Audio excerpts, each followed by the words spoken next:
വല്യപ്പച്ചൻ വന്നതോടെ Aleena double strong ആയി മാറുന്നൊരു കാഴ്ച കാണാനായിട്ട് സാധിക്കുന്നുണ്ട്.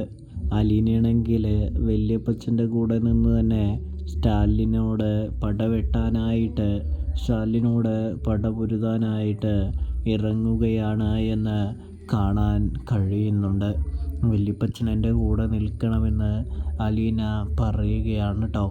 ഇതേ സമയമാണെങ്കിൽ മോളെ അതൊക്കെ വേണോ എന്ന് ചോദിക്കുകയാണ് നമ്മുടെ വല്യപ്പച്ചൻ. ഇത് വേണം, ഇത് ചെയ്തില്ലെങ്കിൽ പപ്പയെ ഇനി പിടിച്ചാൽ കിട്ടില്ല എന്ന് അലീന പറയുന്നൊരു കാഴ്ച കാണാനായിട്ട് സാധിക്കുന്നുണ്ട് പ്രേക്ഷകരെ, പ്രിയ കൂട്ടുകാരെ. അങ്ങനെ സ്റ്റാലിനെ അലീന തളയ്ക്കാനായിട്ട് ഒരുങ്ങുകയാണ് എന്ന് കാണാൻ സാധിക്കും കേട്ടോ. അപ്പോൾ സബ്സ്ക്രൈബ്